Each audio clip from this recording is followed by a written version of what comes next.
Hello, wrestling fans. Are you ready? Let me tell you something, brother. British Wrestling's very own Steve Saxon presents the iSax Wrestling Podcast. It's just one more platform for him to get his shit in.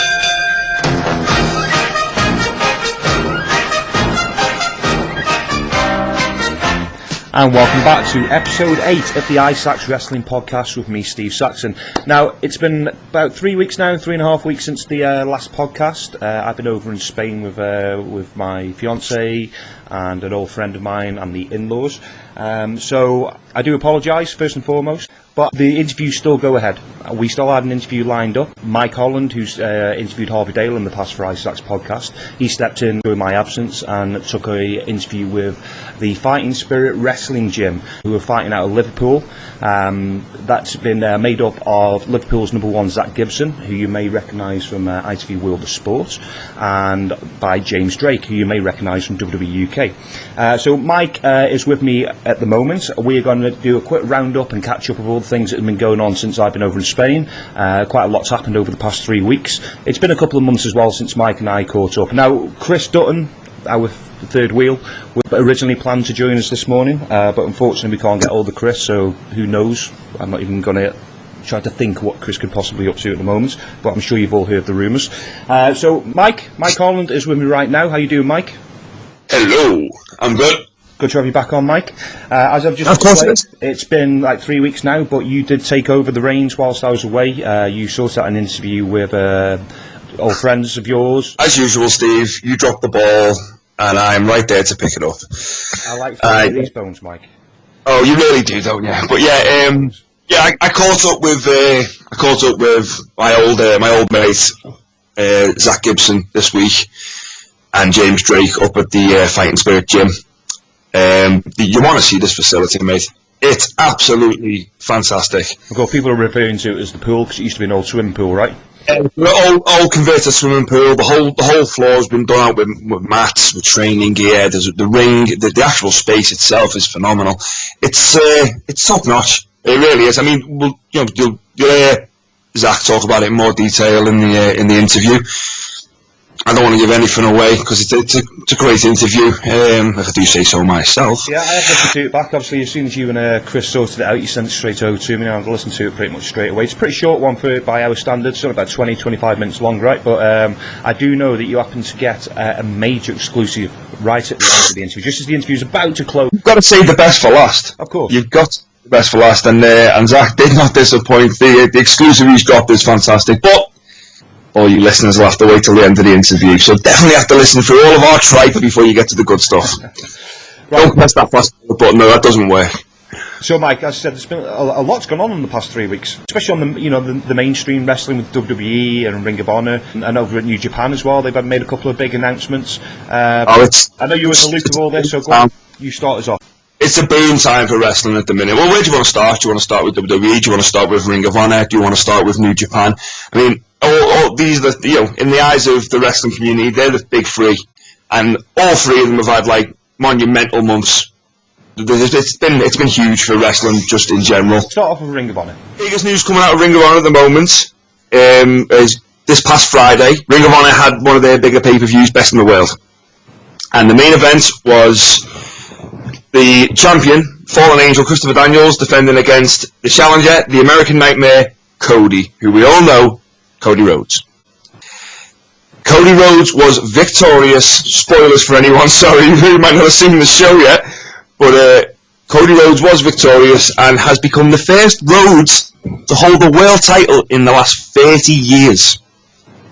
But, I mean, this is a big thing. This is the first world title Cody Rhodes has held outside of WWE. I mean, maybe he's held main belts for companies, but the Ring of Honor title is world prestige. Everyone knows who Ring of Honor are. Everyone knows that the Ring of Honor world title is a main belt, and Cody Rhodes has taken it now. And this is fantastic news. Also, leading on from that, Cody Rhodes is the number one contender for the IWGP Heavyweight title, which is obviously the New Japan's main belt. Yeah, I heard about that. I listened to a podcast sat poolside, in fact, in 47-degree heat. I was listening to a podcast, Not Sam, and he did an interview with Cody Rhodes, and he mentioned that was quite. He kind of rumoured it, hinted at the time that was the next stage for him over in Japan, was going for the main title there. So when's this coming up? When's the big title match? The G1 special in the USA will be taking place on July 1st and July 2nd, 2017 in Long Beach, California. This is monumental. It's New Japan's first ever full US show. It's the first time the G1 will have ever taken, any part of the G1 tournament will have taken place in America. And they're also establishing the IWGP United States title specifically for this show. And the main event for that show is Kazuchika Okada defending the IWGP Heavyweight title against the American Nightmare Cody. Cody could leave that show as a dual champion, Ring of Honor and IWGP. Has that ever happened before? Has anybody else ever achieved that? I'm not sure it's ever been achieved at the same time. I know obviously AJ Styles has held both. Yeah, I'm like 100% sure it's never been done at the same time. If Cody was to win both, it would be absolutely monumental. Absolutely. He's done so well, has he? I mean, again, as I was listening to that Not Sam podcast, he said, it was approximately 12 months ago, thereabouts, that he actually left. So within that short space of time, what he's managed to achieve on the indie scene. I mean, do you remember when he first left WWE and he wrote the list and he made it public? Of everybody that he wanted to work over the next 12 months or so, with every promotion he wanted to work for. And on the his follow-up podcast, he said that he's pretty much ticked everything off that he can tick. There are certain guys he wanted to wrestle that are now contracted by WWE, so that's highly unlikely moving into the immediate future he's going to get to work those guys, but pretty much everything else on his list he's achieved. It's amazing how somebody who was a mid-carder for WWE has managed to leave the company and make an even bigger name for himself. Especially given his family name, A couple of things have definitely added to that. One, there's family name. Yeah, definitely. I mean, don't get me wrong. This list of things I'm about to say now might look like I'm trying to take away from what Cody Rhodes has achieved off his own back. He is an absolutely phenomenal athlete, a phenomenal wrestler. He's top notch, and he was wasted in WWE. Everyone knows that, and he's come out on his own. He's as Cody Rhodes, and he's like, right, okay, this is what I want to do. This is what I wanted to do there. This is what I'm going to do here. He's been absolutely fantastic, but a couple of things have definitely added to it. Yeah, the fact that he's Cody Rhodes is always going to, it's always going to be a big leg up for him in the business. The second fact, I think, the fact that he's aligned himself with Bullet Club. The decision to be part of Bullet Club. I mean, Bullet Club it's the biggest thing in wrestling, no matter what. I mean, it was, some say like the boom period of Bullet Club is over because obviously like the big names like Gallows and Anderson and AJ and Balor, they all left, they all went to WWE. But right now you've got two possibly of the best wrestlers in the world as members of Bullet Club. You've got Cody and you've got Kenny Omega. You've also got the best tag team in the world, the Young Bucks. You've also got Marty Scurll, who is just fantastic. I mean, it's not just a case of like was with the NWO where you'll just add guys left, right, and centre. The only guys who get to be part of Bullet Club are guys who are actually, who are top notch, and they've made it so much more accessible to see more of them, like with the likes of Being the Elite, the Young Bucks and Kenny Omega's YouTube show. There'll probably be fans out there who've definitely seen it, and there may be fans out there who haven't. So if you haven't, check it out. It's called Being the Elite, and it's on YouTube. And it's basically just a web show, just a webcast show of them on tour in Japan, them on tour all around the States. It's fantastic. It's incredibly funny. Features a lot of guys you'll know, and it's a good watch. But it's stuff like that makes these guys more popular. I mean, which is why I'd relate it more to like Degeneration X, back in the day. X was originally China, Rude, Triple H and Shawn. Obviously, Rude fucked off to WCW, Shawn left WWE, and so, well, you can't reform DX with other people, but they did. You've got X-Pac in, they got the New Age Outlaws in there, and DX created, for me, the best moments of their career was when Shawn Michaels had left, the second take of DX. As much as I love Shawn Michaels, completely agreed. DX with Triple H at the helm was, was probably the best incarnation of Degeneration X, because it was a group. It had all these other guys who didn't really have an opportunity to shine, and it made for entertainment television. But I mean, that's what Bullet Club are doing now, and I think Cody Rhodes putting himself, obviously he come off the Indies and he come onto the Indies, and he could have done anything. He could have just wrestled as a babyface everywhere. He could have wrestled, wherever he was, he could have been different. But he leaned in to being a heel. He's come out, he's publicly joined Bullet Club, and then he's leaned into being a heel, and it's the best I've ever seen him. And I like that as well, Mike. I mean, we've experienced so many times, haven't we, over at BWP, that you bring an import in on an independent show, and you use them, even if they're a heel in America, or they used to be a heel on TV, they tend to be the face over here because they're the star. So it's nice and refreshing to see that somebody's actually left and he's decided, no, I'm a heel because I'm a heel on New Japan, I'm a heel on TNA, therefore I'm going to be a heel on every single one of the indie shows that he still works. And it's quite refreshing to see that, he's committing to his gimmick. I mean, I think to say that Cody Rhodes would never go back to WWE, I can never believe that in my life. The question was put to him, and it was one of those interviews where he rarely, occasionally he does it in front of an audience. So he got Cody Rhodes in, and they asked, has there been any communication between you and WWE? And it's the only time during the interview, well, no, once or twice, when Cody said no comments, or zero comments, as he said. And then it was later asked, can you see yourself going back to WWE? And he just said zero comments. So he's not saying it's not going back, and he's kind of hinted that maybe there has been communication between the two brands. But I think WWE are playing it smart now, and then this nicely leads on to our next topic that I'll get onto in a second. But I think they're playing it smart with guys like Cody. Look, you are being underutilised here. There's that. I mean, look at the roster on WWE now, Mike. The amount of guys that are on the higher card, and even the lower mid card is absolutely packed. They can't make a massive star out of everybody, so it's kind of, we brought all these guys in from New Japan, we brought guys in from Ring of Honor and TNA, we brought the best of the best from those three firms. Now let's send our guys out there to experience what made those people popular and famous, and then let's bring them back in the future. I mean, I personally think that's a fantastic idea. If that's actually the way they're playing it, if they continue to go down that Cody Rhodes, because I know what you're leading up to, the rumours that Dolph Ziggler may want to go the same way. Yeah, absolutely, yeah. Experience the Indies. Now, I think it's a brilliant idea. I think if you can take a guy off TV, give him his freedom, let him go on good terms, and then go, right, okay, you go out there, you do the Indies. If you love it and you want to stay, that's fine. But if we can find a way to bring you back as a bigger star because of this, then we'll do it. And I think it's inevitable of everybody. I mean, the Hardy Boys, I watched an interview of them the last couple of days that was just immediately after Mania, after their return. They said exactly the same thing. They may have spent, 7-8 years away from WWE, but they always knew they were going to go back, and it was a case of go out there, do what you got to do, refine yourself, redevelop your characters, and then when the time's ready, we'll bring you back. And the time was perfect for the Hardy Boys to come back at WrestleMania after what they did in TNA, after what they did briefly in Ring of Honor, and then to cap the week off at WrestleMania. It was perfect timing. It was definitely the Hardys weekend, WrestleMania weekend. I mean, they had an absolutely fantastic match the night before WrestleMania, a ladder match the night before their WrestleMania ladder match against the Young Bucks, and it was brilliant. And the Young Bucks, obviously, they're not known for taking it easy in those kind of matches. Exactly the same way the Hardys were never known for taking it easy. The WrestleMania weekend for the Hardys was fantastic. Before we get off the subject of New Japan, I would like to just mention, because I know you've been away, so you must have missed Dominion 2017. Yeah. Then you missed possibly the greatest 60-minute draw ever in wrestling. And I'm talking up there with Flair and Steamboat.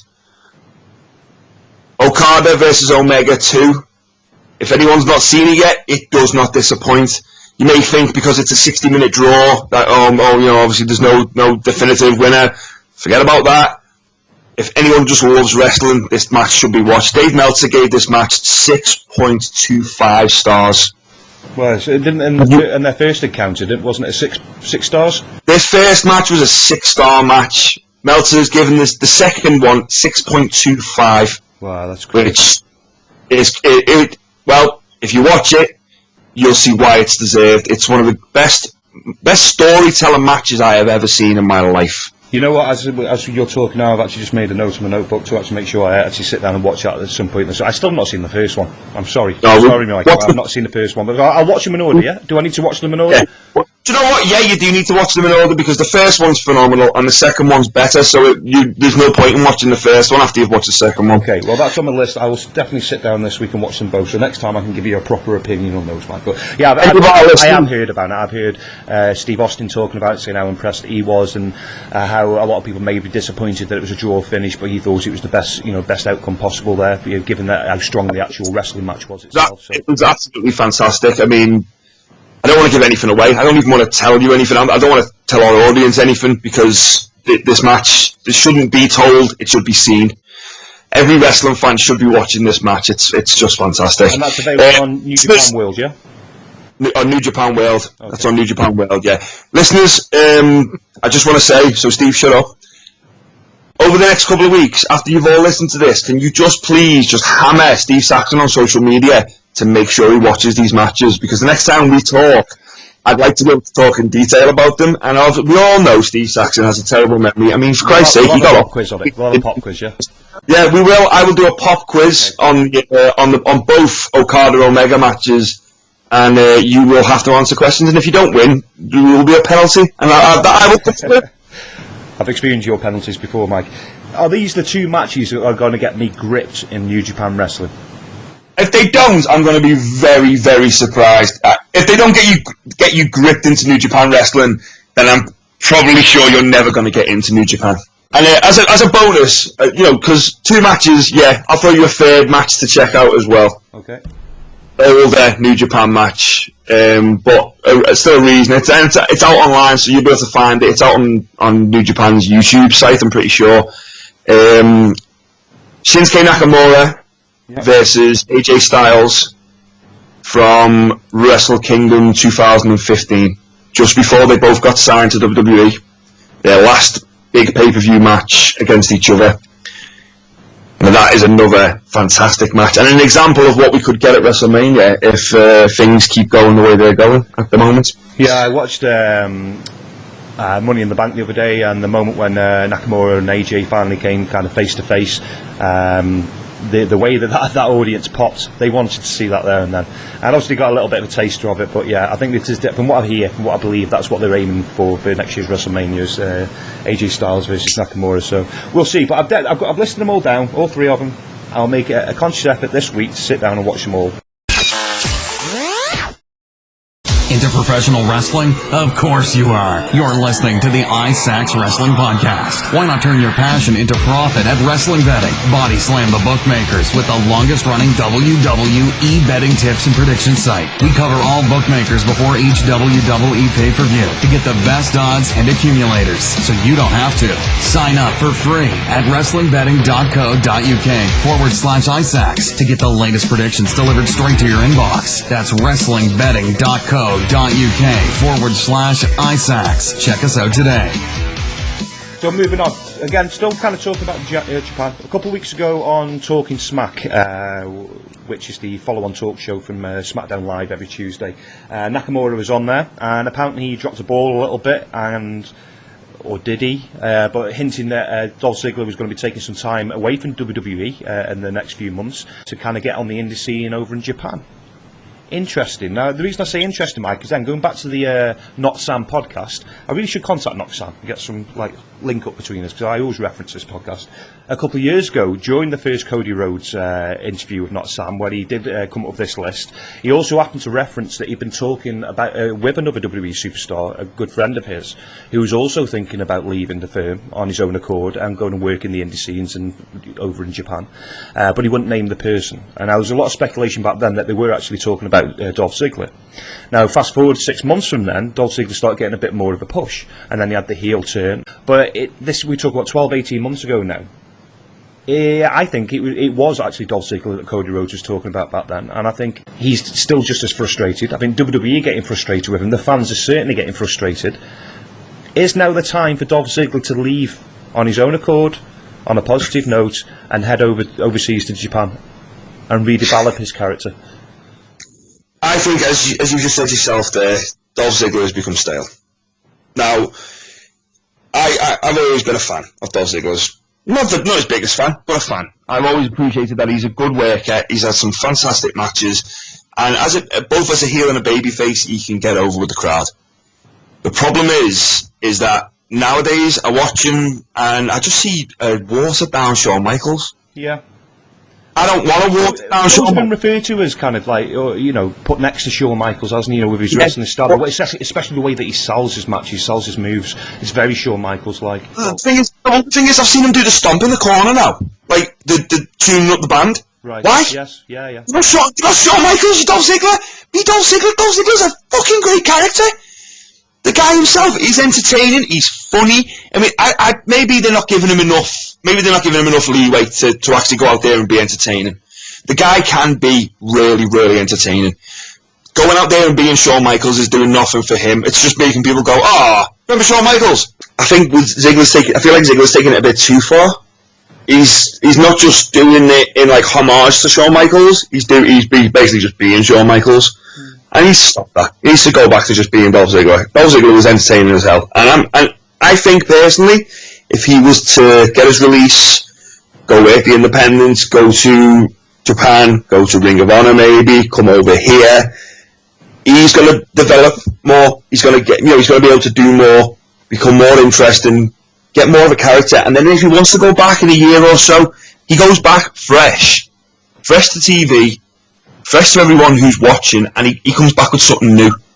I'm even when his music hits, I'm like, my eyes roll in my head. It's like, oh no, I'm sick and tired of hearing the music. I'm sick and tired of seeing him. I think one of the problems is he started off so strong that he hasn't really improved that much. He's not got any worse. He hasn't got any worse. Don't get me wrong, but he's just not improved. He's just stayed at that, like in cruise control throughout his entire career, where he always makes these amazing moments, and he can put on a good match.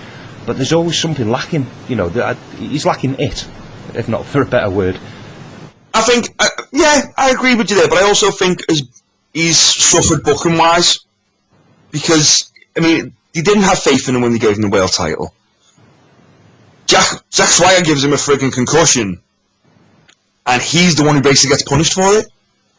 It just seems like, I don't know, it just seems like he's been a victim of poor booking from time to time, combined with the fact that he does seem to be complacent in his position. Nothing's working for him there. He's going to continue to be a mid-card guy for the rest of his career if he doesn't do something to change it. And I think going out into the world, going out into Japan, going out to Ring of Honor, and maybe, going out and working with some of these guys who he would never normally get the chance to work against, and learning something, then taking that back with him is going to do him the world of good. Same way it's done for Cody. I mean, obviously we're not talking about Cody going back anytime soon, but Cody Rhodes has come out and had some of the best matches of his career outside of WWE, and he's still got matches to come. I mean, he's got Okada, going back to what we were talking about earlier, he's got Okada coming up in July, and that match, Okada's had like at least 5-star matches for his last 5 matches. He is a constant, fantastic performer, and for Cody to work with someone like that, he's going to do nothing but learn. Yeah. And then when he learns, and then anything he learns there, he's going to take back. And when he goes back, I don't think it's a case of if. I think it's a case of when. When he goes back, he's world champion material straight away. He could walk literally like AJ Styles did. He could walk through the door, like, give me the belt, and he will, because he will have earned that by going out. And I said, having the Rhodes family name has been, a massive assist for Cody. Of course it has, but you can't take anything away from him. And that will be what exactly. He's not been able to use it. But everybody knows who he is. They know who his brother is, who his father is, who he was before. That alone will bring him back to WWE. If WWE see that, look, there's a guy here, just like Kevin Steen, just like AJ Styles, just like Samoa Joe and Nakamura, who are drawing money. They're making money wherever they go. That's a reason to bring him back. But not only that, just having the Rhodes name, his father is one of the most loved and valued members of the WWE family. So for that, that reason alone, they'll always bring him back because of the legacy of the Rhodes name. But right, before we get on to this big, of course, everyone's wanting to hear the interview, Mike. One thing I do want to throw out there that I put on my Facebook page when I saw the tweet. There was a tweet came up with a photograph of David Benoit, the son of the late Chris Benoit, the crippler Chris Benoit. He posted a picture of himself on his Twitter account of him stood inside a WWE ring at one of the house shows that took place over the last couple of weeks. And there's no escaping the fact that this is the son of Chris Benoit. He is like a mirror image of his father. Of course, it's been, I look more into it, which wasn't difficult, I must be honest, but he's been trained by the likes of Davey Boy Smith, Harry Smith Jr., he's been trained by Chris Jericho, and he's been trained now for a few years. He's got to have the hope and the ambition, like everybody, to get into WWE, whether it be via NXT or whatever. What do you think on this, Mike? This is a little bit of a controversial one, this. Right. David Benoit is such a poor victim of circumstance. He really is, because obviously, the horrible crime that was committed by his dad, he's never going to escape it. Just like a wrestling fan will never escape knowing that it happened. Chris Benoit, we'll always remember Chris Benoit as a great wrestler, but as a terrible human being. I don't know if WWE are going to give a chance to this poor lad who, I say poor lad, he could be, he could be a fantastic wrestler. He could be as good or better than his dad was. But I don't think WWE will ever take the risk on putting a guy with that name on their show. Now, I don't mean like they're going to go, oh, well, you're David Benoit. We can't change that. So, yeah. But no matter what they call him on TV, everyone's going to know that's Chris Benoit's son. Of course. That is pretty much Chris Benoit's face. If you want to... Stop yelling, you say about the face thing. I'll tell you what. I found a little bit weird was a couple of days after he put that first post up on his Twitter account, he put a picture up which is split screen of the right hand side of his dad's face and the left hand side of his face, with the comparisons of the fact that he looks remarkably like his dad. Now, it's his dad at the end of the day, okay? Regardless of what his dad did, he's gonna have his own memories of his father, and there's always going to be that unconditional love between a father and son. There's got to still be that there, and nobody can blame him for that. But if he's taking pictures of himself at WWE events, backstage, and in the ring, and he's hopefully got not hopefully, I assume that he's got the ambition to get there one day. Would you be putting a photograph up like that, where you're literally comparing the face of your father, who's notoriously known now as a murderer? Would you be putting that picture out there on a public platform? No, personally I wouldn't. I'd want to keep myself as far away as possible, especially if I'm trying to get into the business where he made his name. Going back to you saying about him becoming a wrestler, I mean, not going to WWE nowadays is not a death sentence. If he really wanted to wrestle, and if he wanted to, even if he wanted to follow in his dad's footsteps in that way, there is a whole booming wrestling business on the other side of the world right now that his dad made his name in. He could go to New Japan now, and he could carry on his dad's legacy there if that's what he wanted to do. At the end of the day, there's other options. If David Benoit wants to be a wrestler, he can. I'm sure he'd be able to wrestle somewhere like Ring of Honor. I'm sure he'd be able to wrestle. And at the end of the day, there's a lot of promotions out there and a lot of promoters that would take full advantage of the fact that he is a Benoit and of the Benoit name, regardless of what that name's been tarnished with these days. There's a lot of promoters that would take advantage of that. There are a lot of promoters are scumbags. I mean, I got asked on the Facebook page where they've got a lot of interest this topic.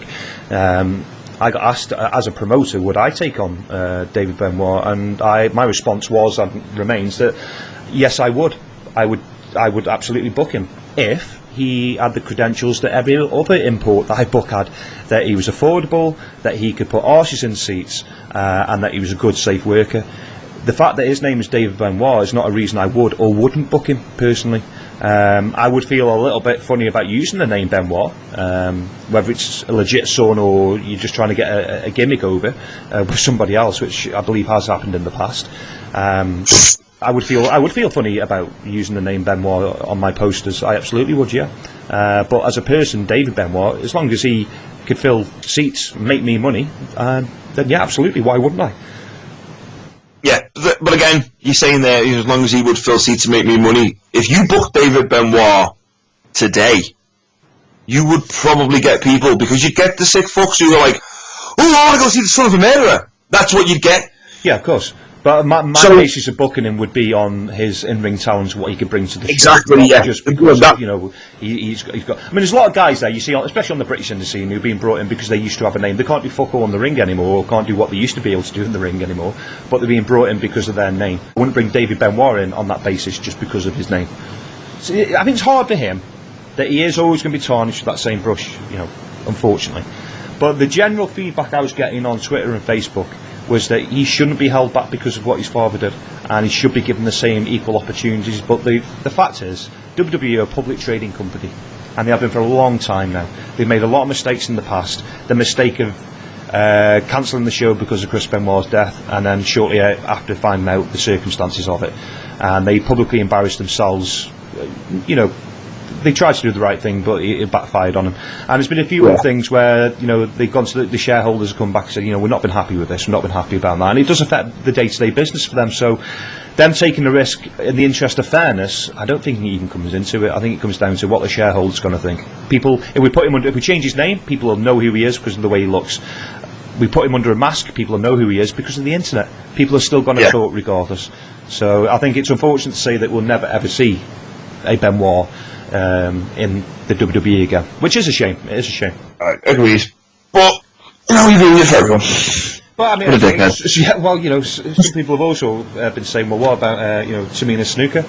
Her dad, he recently passed away in Superfly Jimmy Snuka, but shortly before he passed away, he actually got charged with the murder that he committed, 30 years ago or something, which was always talked about, always discussed.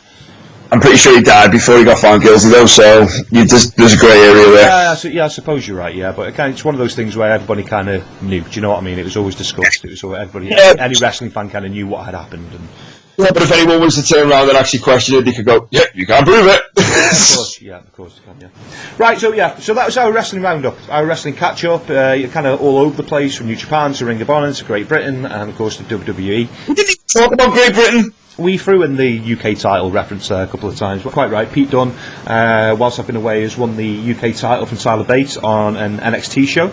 So massive congratulations to Pete Dunne. And of course, as you informed me before this conversation, Mike, he's going to be defending that WWE UK Championship title for the first time outside of a WWE event. He'll be defending it over at ICW. They showed the Hydro, yeah. So that's major news. Of course, we know there's a relationship between ICW and WWE, with the talks of them WWE showcasing ICW shows on the network at some time in the future, along with like Rev Pro and Progress. But still, a huge history-making match. Do we know who the opponent's going to be? Do we know who's going to get yet? There was a match at a show before. I think it's a 5-way, and the winner of the 5-way will get a shot at Pete Dunne. Okay, so I mean that show is going to be absolutely huge, and no doubt you'll be able to get that on their on-demand service as well, so keep your eye open for that. But now, Mike, this is what everyone's been waiting for. Whilst I was away, you took over the reins, and you sat down with Liverpool's number one Zach Gibson and James Drake. Unfortunately, James was tied up because the training session was kick-starting, right? So he kept on being called away every time that he tried to throw his pennies worth in there. So I don't think we actually hear anything from James Drake. He's there, but we don't hear anything, right? He's around. He knows the interview's going on. I mean, it's not. He wanted to get involved. He did try to get involved, but for some reason he kept on being called off, and the trainees obviously prefer James over Zach, which I understand. But no, it's a great listen. So I'm going to throw it over to you, Mike, to send us into this interview, and I will catch up with you all at the end of this. Okay, ladies and gentlemen, thank you very much for waiting. You've been so patient. It's time now for my exclusive interview with Liverpool's number one, Zach Gibson. Let's throw it over to the interview. Professional wrestling personalities with no filter in sight. Sit back and relax because it's time for the iSax U-Talk interview. Seriously, who thinks of these names? Hello, ladies and gentlemen. I am Michael R. Holland, and welcome to this special little segment we've got here on the iSax podcast. I am joined today by two absolute British greats. I am joined by Liverpool's number one, Zach Gibson, and James Drake. Guys, fantastic for granting me this interview. the big news coming from you, the pair of yourselves, is the Fighting Spirit gym.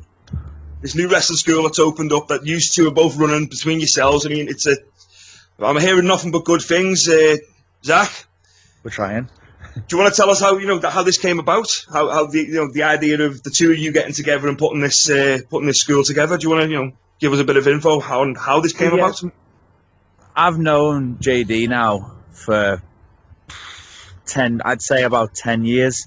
I mean, I met him a long time ago in Preston, 21 CW, when he was 13 years old, and we trained together for a couple of weeks, maybe 2 or 3 weeks, until that place didn't last very long. So we sort of split off then. We went and did our own thing. I met him again about 2 years later. I had no idea it was the same person. This young little kid who's 13 stuck to it, carried on going, moved over to XWA in Morecambe, and he carried on his training.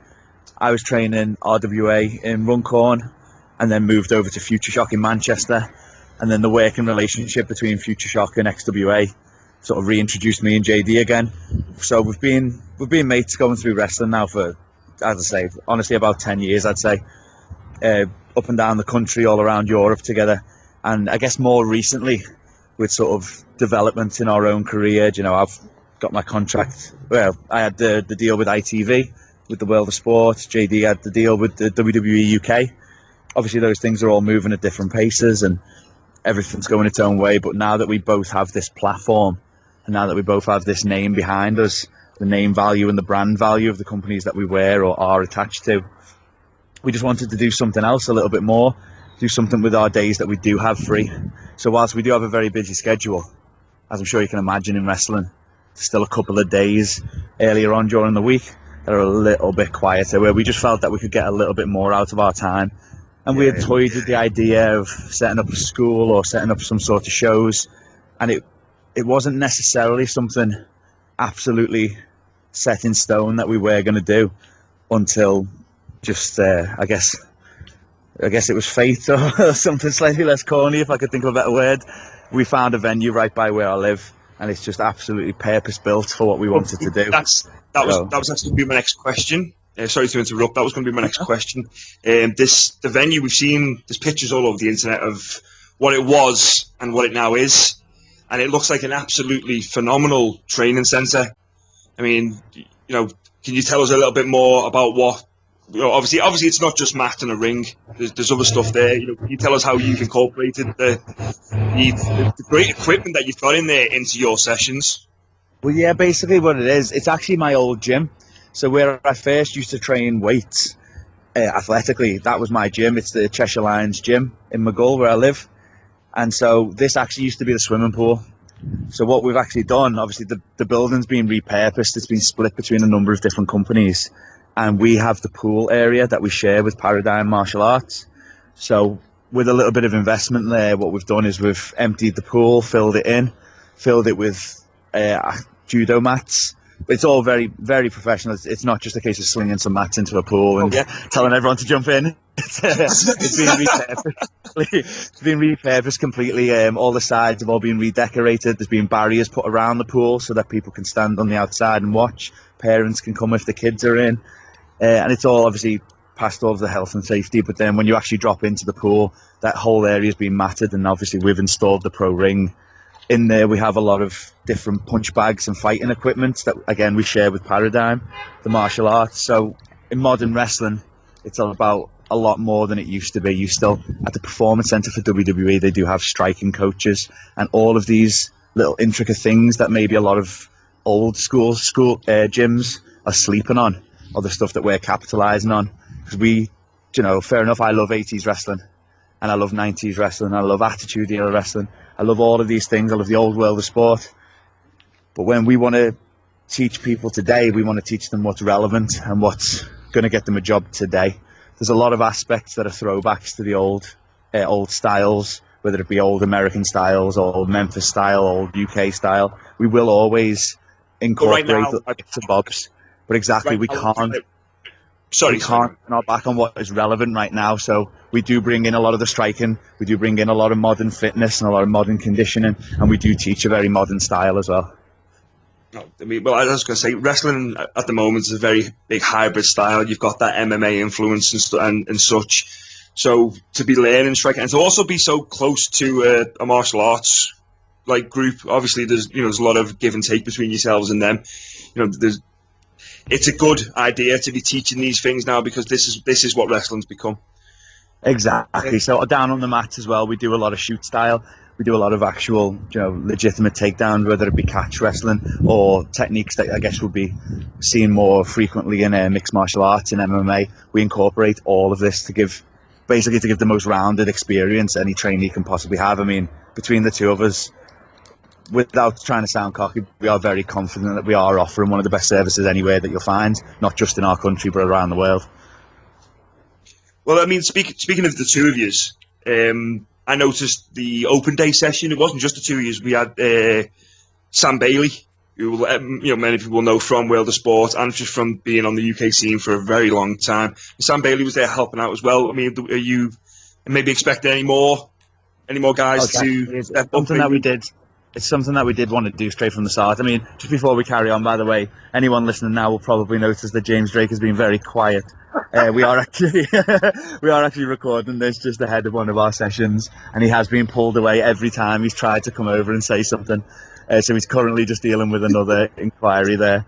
But I'll carry on. Yeah. So we had Sam Bailey in on day one, and we unannounced. This is kind of the vibe that we're going for. We want people to just show up knowing that they're going to get the very best. So we had a number of inquiries. We actually ended up with 39 trainees on our first day, which was our day one launch event. And obviously we had asked people to confirm who was coming. So we already knew that there was going to be a large number of people. And one thing, a lot of times, some people, I've had this experience in the past myself, where you want to go to a seminar with a name who's obviously made a bit of an impact, and you want to go and learn from that person. If that person has a big enough name and a lot of people show up, sometimes you can end up standing there watching 39 people do forward rolls for half an hour whilst you're waiting for your turn to get in and do your forward roll. And it just takes forever. And that's one thing that we definitely don't want. We have all the space in the world. You'll see it on our pictures. Even with our ring set up, our matted area is over 50 foot long. So we essentially have the room for another 3 rings, which is how we treat it. We split up the mats into what is essentially 3 other rings that you can practice stuff on whilst something else is going on in the ring. So when we had such high projected numbers coming to our day one launch, that's where we brought in Sam. Sam had a big hand in my training and in James's training. And as you said, featured on World of Sport at the start of the year. And he's wrestled all over. He was literally in Milan last week. And our trainees can rock up unannounced, and they've got guys like Sam Bailey there. So we're already in talks with the likes of Joey Hayes, Danny Hope, all the Juice, all of these names that people will recognise, Sam Gradwell from WWE UK. All of these guys are talking about coming in. On top of that, we have a partnership, an affiliation with Suplex Wrestling, as in Team Suplex, the brand that I'm currently wearing today, although you can't see it. We have just a little cheap plug for them. We have an affiliation with them, and just through wrestling the guys on the scene and through talking to them all, Angelico and Jack Evans are actually massive Liverpool fans, as in the football club and the city, and so they're very passionate about our area, and I've been speaking to them and they're dying to come down. So as soon as it's actually plausible, we're going to be having a little Team Suplex seminar in as well, so you can expect to see a lot more than just myself and James. Whilst on the same time, if you do rock up and it is just me and James, don't feel shortchanged, because we'll do everything that we can to get you the best. Well, there you have it, ladies and gentlemen. I mean, a nice little bit of an exclusive there for the Ice Axe podcast. With your hectic schedule and with James's hectic schedule, I mean, it's fantastic that you have put something like this together, not just for your local community, but for the wrestling community. I mean, training schools up in the Northwest, there's some fantastic ones to pick from. And obviously, you just have put yourself straight out there. But one last question I wanted to ask. The name, Fighting Spirit. Fantastic name, but is it in any way affiliated? Because obviously we know that there's a very popular wrestling and MMA magazine in the UK, Fighting Spirit. Are you in any way affiliated with such, or is it just we're not affiliated at the moment, but don't be surprised if you do see some sort of affiliation. So the editor, Brian Elliott, is just the top lad. There's no other way for me to word that. He does a lot for our domestic industry, and Yeah. he's a great guy. We've been in a little bit of talk with him, but we've not had a proper chance. I mean, we're still in our infancy ourselves, so we've only been going for 2 weeks really, but we are looking to do something with him that hopefully will benefit the two of us. And the actual name itself, as far as our end, it's came from what we stand for, not just in wrestling but outside of wrestling. So we keep on preaching this to our trainees, that it's about a little bit more than wrestling. You say, it's team building and it's confidence building, and it's all of these things. And fighting spirit obviously is very linked to wrestling. It's about not giving up when you're in the ring, but it's kind of something that hopefully it comes out in people's personalities when they're at work, when they're going for job promotions. You just apply it everywhere that you go. It's something that's very current and very relevant in today's wrestling scene, and it's something that we teach our trainees to hopefully use in the outside world as well. Well, Zach, thank you so much for today, for this interview. It's been great talking to you. It really has. Hopefully, next time we will be able to get James on with you. I'd like to give it a couple of months, come back and speak to you about the school again. It'd be fantastic to hear about. There's a lot of questions that you'd ask someone who runs a training school. That, as you said, the training school's only been going 2 weeks. It's not really. There's a lot of questions I can't ask you because you don't have answers for them as of yet. But I would like to come back at some point, speak to the both of you again about the school, and keep the ISAX listeners updated on how it's doing, because the ISAX listeners, they're very familiar with yourself, very familiar with James, and these are the kind of people these are your fans who want to follow and know what you guys are up to. Thanks for having us. Obviously, you can get us our website, www.fightingspiritwrestling.co.uk. Quick little exclusive for yourselves. It will be getting announced very soon, so I don't know what's going to get out first, the podcast or our poster, but we are going to be running our first show from the exact training venue where we are, and that's going to be on August 19th. Nice little scoop for you there, DJ King. I'm getting all the scoops, me. I'm Bach, I am. See how I managed to get that up here. What's the question? Well, to be question, I wasn't even going to be a question. I was going to tell you to plug your shit. You plugged your shit, and you gave us an exclusive, so I didn't even have to ask. I'm a pro, I know when to plug. Follow me on Twitter, follow me on Instagram, Zach Gibson01. My esteemed colleague James Drake is James__Drake. You can get him on Instagram and Twitter as well. Zach, it's been an absolute pleasure to catch up with you, pal. It really has. Thank you so much. And anyone needs me, you can drop us a message on any of my social media. If you're interested in the school, drop us a message there. And even though he's not spoke once during the entire interview, here's a little goodbye from Mr. James Drake. Grit your teeth. Thank you so much, guys. Take care.